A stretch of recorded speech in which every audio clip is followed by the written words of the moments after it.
soy Romina De Luca y esto es Saquen una hoja. Hoy vamos a hablar de cómo evaluar la degradación, sobre la evaluación nacional del proceso de continuidad pedagógica.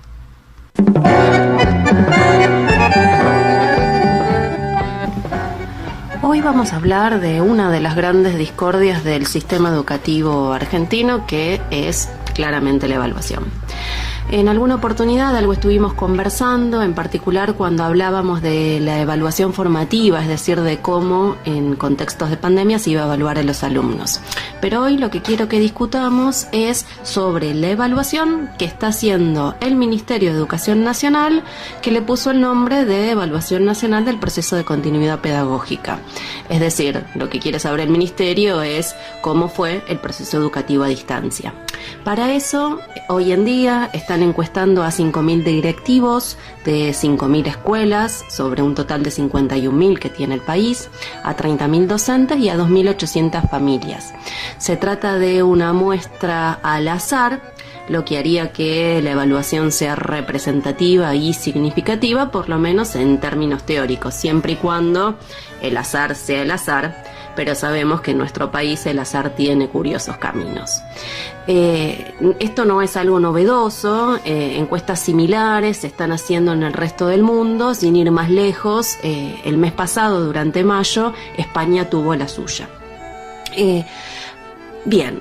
¿Qué están preguntando? ¿Qué quieren saber? Por un lado, el Ministerio le está preguntando a los directivos cuáles fueron los canales de comunicación más habituales que utilizaron en este proceso de suspensión de clases, las actividades pedagógicas más frecuentes, qué materiales o recursos usaron, fundamentalmente si continuaron con el servicio alimentario en la escuela y en general cuál fue la recepción de los estudiantes y qué problemas anticipan para la vuelta. Son, como vemos, cuestiones muy generales. A los docentes les preguntan por sus prácticas y por las condiciones de enseñanza y la organización del trabajo durante la suspensión de la asistencia.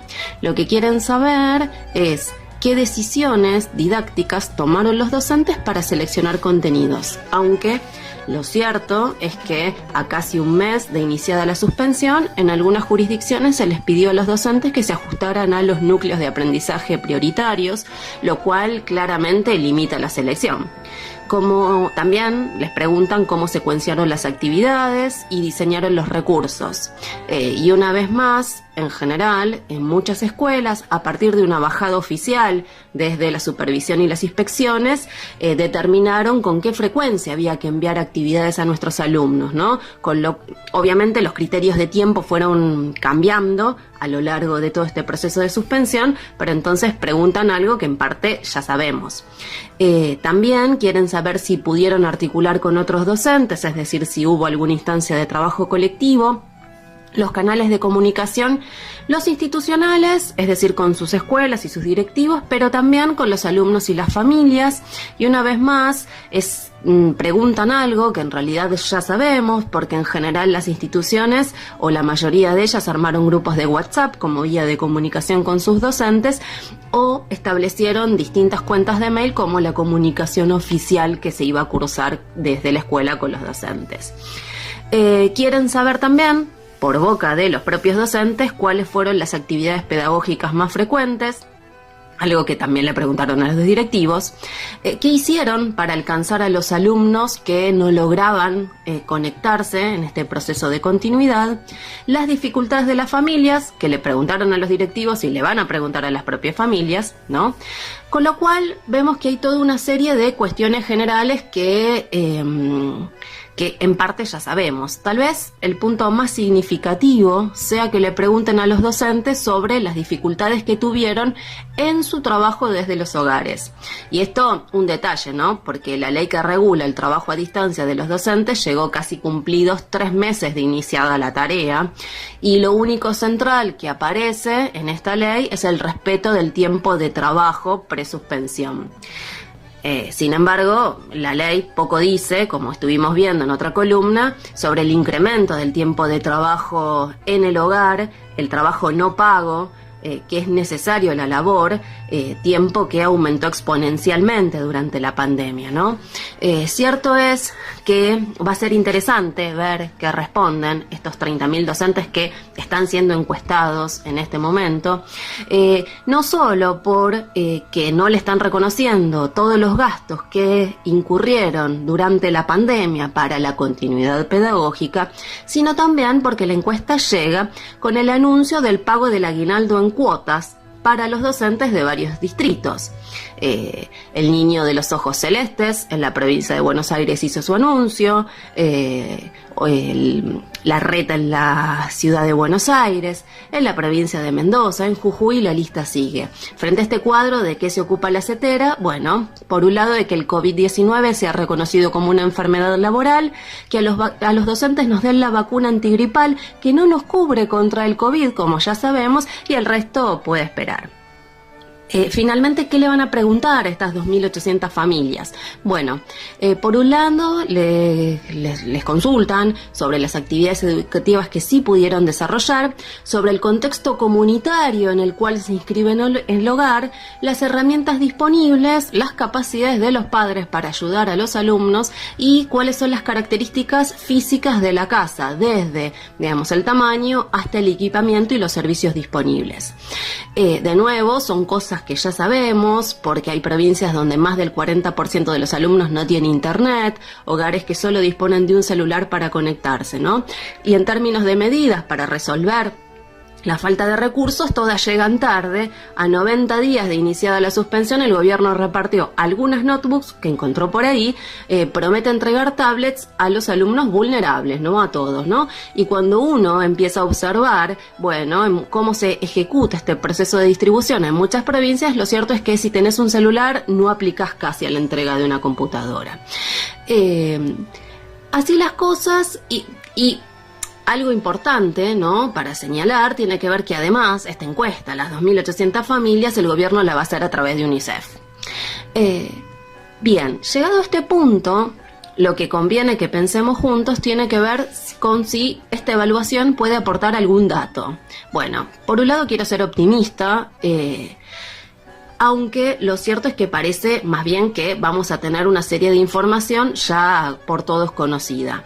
Y mientras tanto, mientras preguntamos cosas que en parte ya sabemos, no tenemos un censo de infraestructura para la vuelta, que debería ser el insumo indispensable para crear protocolos de distanciamiento social.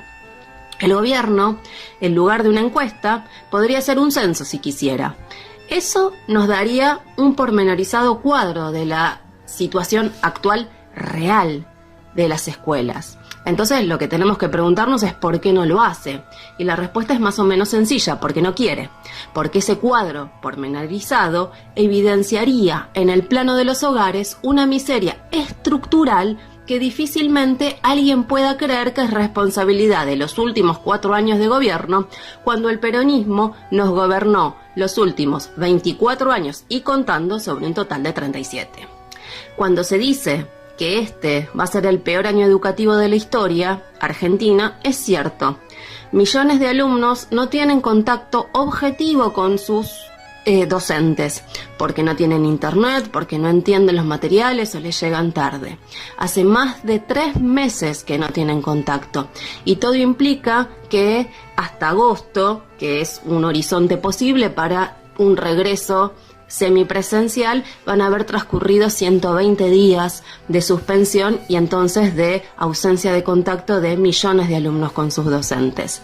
Pero esto es la foto donde el ajuste o la impotencia educativa se la achacamos al COVID-19.